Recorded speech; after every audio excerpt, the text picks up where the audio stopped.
Hey parents, welcome back to my Really Ready for School video series where we're talking about the things you can do as a parent to help your child practice being really ready for success at their first time school experience. So in this video series, we're talking about some things that teachers have said they would like to see in order for your child to be successful their first time at school.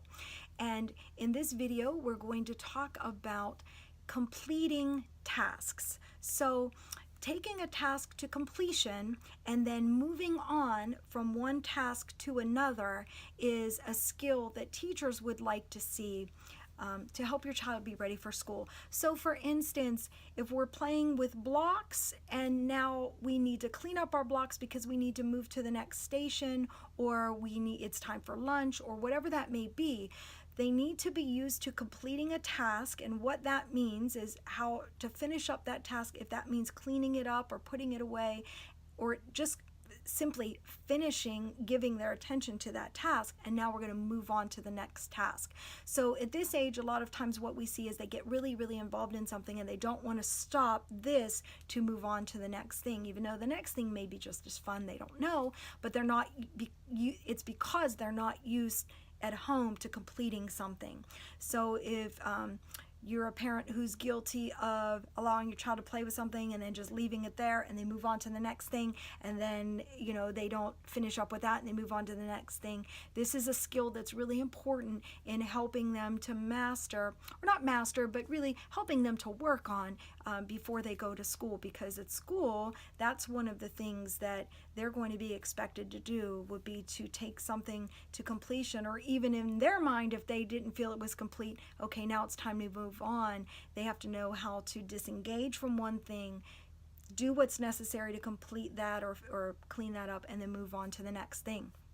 I came up in my class, what I say is two things that kids need to be ready is, one is they're able to separate from mom, and two is that they need to be redirectable. Well, when I thought about that, well, redirectable, what does that really mean? And really in my class, what it means is that, if we're kicking pads and they're really having a great time, but now we need to move on to the character word, that when I say, okay, now we're done with these, we're going to put these away and we're going to move on to this, your child doesn't say no and wants to throw a fit or has a meltdown because they're not used to completing something and disengaging and moving on to something else. So as a parent, what you can do, you're going to love to hear this, is that when they're playing with something and it's time to move on, giving them I don't want to use the word warning, but giving them notice. When I used to take my kids to the playland, and it was always, nobody wants to leave, they're having fun, of course. So I would always give them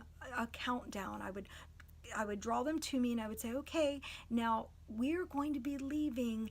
You have 5 more minutes to play, so I want you to know that the next time I call you, we're going to have to get our shoes and socks on. So you have 5 more minutes, okay? And they would say, okay. I say, go play. The next time I call you, we're going to be done. So they would have a sort of a warning or a countdown that was coming.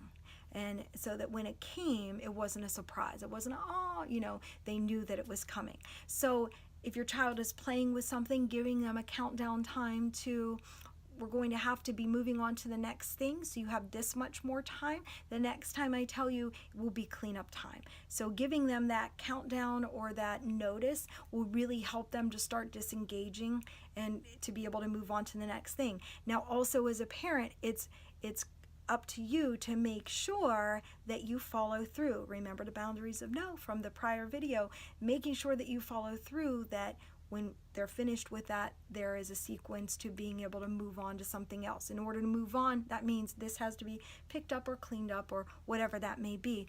Making sure that you're following through with them as a parent.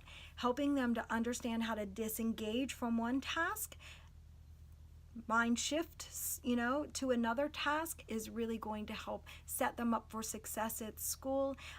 It's going to help keep meltdowns from happening and definitely keep them off of the yellow and red light list, right? So if you really are loving these videos, if they're really helpful and you would like more help in getting your child really ready for school, I have a class that is called the Really Ready for School class. And so what we do is we take the things that have been most successful from my kinder karate classes, and we're applying them to this class that is specifically about practicing the things that your child needs to be really ready for school. So we're practicing things like sitting still for short periods, what is a line, how to wait in line, how to take turns, how to move on from one thing to another, how to be first-time action takers. So if you're told something, how to take action that first time. If all of those things sound great and you would like to be part of the class, all you have to do is click the link below. It's going to take you to the website. You can sign up right online, and we're taking the most fun things, the games, the skills, the drills, and we're pairing them with the things that are specifically going to help your child be really ready for school. And when we talk about them in class, we're going to talk about them in terms of when you go to school, this is blah, blah, blah, so that they understand that that's what's going to be happening. And I always say that confidence is a behavior, not a feeling. So anything that you can practice, you're going to get better at, and the confidence is going to come. So these skills and behaviors to be really ready for school are no different. Practicing them is only going to help and make them better and allow them to really focus on learning rather than having to focus on redirecting behavior and, practicing those behaviors, because they will already at least have a head start with them. So thank you for watching my video series. There's many more to come. Stay tuned for the next one, and thanks. Keep watching.